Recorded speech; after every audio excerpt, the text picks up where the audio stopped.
کسی لکھنے والے نے کیا خوب لکھا ہے لوگ وہی جہاں میں اچھے آتے ہیں جو کام دوسروں کے۔ 8 جولائی 2016 کو پاکستان ایک ایسے شخص سے محروم ہو گیا جسے دنیا نے دی ریچسٹ پور مین کا خطاب دیا۔ فلاحی تنظیم ایدھی فاؤنڈیشن کے بانی اور عالمی شہرت یافتہ سماجی کارکن عبدالستار ایدھی کو بچھڑے 5 برس مکمل ہو گئے۔ ایدھی صاحب ایک سادہ مزاج انسان تھے۔ وہ لازوال کردار کے مالک تھے۔ انہوں نے صحیح معنوں میں خود کو غریبوں اور بے سہارا لوگوں کی مدد کے لیے وقف کر رکھا تھا۔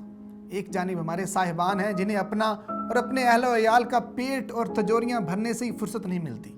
دوسری جانب ایدھی تھے کہ جب ہمارے بے حس معاشرے میں بسنے والے بعض سنگ دل لاوارث بچوں کو سڑک کے کنارے پھینک رہے تھے تو انسانی ہمدردی سے معمور عبدالستار ایدھی ان لاوارثوں کے وارث بن کر انہیں سائبان فراہم کر رہے تھے۔ جب ملک کے طول و عرض میں دہشت گردی کے بل پر لاتعداد افراد سے جینے کا حق چھینا جا رہا تھا، اس وقت ایدھی صاحب کی نجی ایمبولنس سروس لوگوں کی اکھڑتی سانسیں بحال کرنے کی کوششوں میں مصروف تھی۔ ان دہشت گردی میں جاں بھاگ ہونے والے لوگوں کی کٹی پٹی لاشوں کو جن کو کوئی ہاتھ تک نہیں لگاتا تھا بلا تفریق ان کی تدفین کا بندوبست کیا جاتا۔ لوگوں نے یہ بھی دیکھا کہ جب کبھی یتیم بچوں کے لیے یہ دنیا تنگ ہو جاتی، ان کا جینا مشکل ہو جاتا تو کہیں نہ کہیں سے ایدھی صاحب کا دست شفقت ان کے سروں پر پہنچ جاتا اور ان میں جینے کی امنگ پیدا ہو جاتی۔ اسی طرح جب ماں جیسی محبت کرنے والی ہستی کے لیے ممکن نہ رہتا کہ وہ اپنے بچوں کو 2 وقت کی روٹی کا بندوبست کر سکے تو ایدھی کا لنگر ان یتیموں، غریبوں، بیواؤں کو کھانا کھلاتا۔ اسی طرح ہمارے معاشرے میں کسی خاتون پر جب اس کا شوہر ظلم کرتا، اسے گھر سے نکال دیتا یا ضعیف والدین کو ان کی اولادیں اپنے گھروں سے نکال باہر کرتی اور ان پر گھر کے دروازے بند کر دیتی تو اس وقت بھی ایدھی کے شیلٹر ہومز کے دروازے ان پر کسی معاوضے کے بغیر کھلے ہوتے تھے۔ ناظرین، عبدالستار ایدھی کے پاس نہ کوئی میڈیا مینجمنٹ سیل تھا اور نہ کوئی ریاستی مشیر، پھر بھی لوگ ان پر اندھا اعتماد کرتے تھے۔ اتنا اعتماد تو لوگ اپنی ریاست پر نہیں کرتے۔ لوگوں کے اعتماد اور بھروسے کا یہ عالم تھا کہ وہ نوٹوں کی گڈیاں، تھیلے اور بوریاں یوں ہی ایدھی سینٹر میں رکھ جاتے تھے۔ یہ اعتماد اور بھروسہ انہوں نے ایک دن میں حاصل نہیں کیا، بلکہ یہ اعزاز انہیں 60 برس تک لوگوں کی بے لوث خدمت کرنے کے بعد ملا۔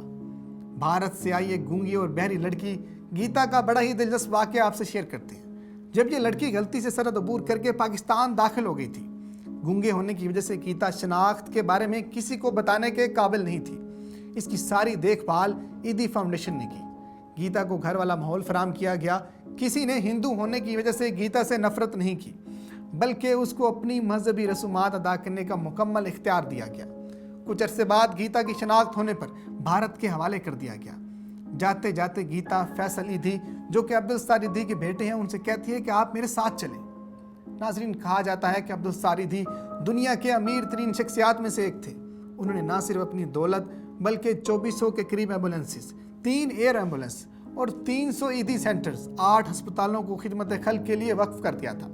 اپنی ساری زندگی، اپنا سکون، اپنا آرام، اپنے اہل و عیال سب کچھ خدمت خلق کے لیے قربان کر دیے اور دنیا سے رخصت ہوتے وقت بھی اپنی آنکھیں انسانیت کی خدمت میں نچھاور کر دی۔ عبدالستار ایدھی گردوں کے عارضے میں مبتلا تھے۔ ان کی نماز جنازہ میں شرکت کے لیے صدر پاکستان ممنون حسین، مسلح افواج کے سربراہان، سیاسی جماعتوں کے رہنما نیشنل اسٹیڈیم پہنچے جہاں سیکیورٹی کے سخت انتظامات کیے گئے تھے۔ ناظرین، ایدھی کے اس دنیا سے جانے کے بعد ان کے بیٹے فیصل ایدھی کا کہنا ہے کہ ایدھی فاؤنڈیشن کو ملنے والے چندے کی رقم میں خاصی کمی آ گئی ہے۔ دیکھا جائے تو ایدھی وہ شخص تھے جنہوں نے سخاوت کی ایک نئی مثال قائم کی۔ وہ بلا شبہ فخر پاکستان تھے۔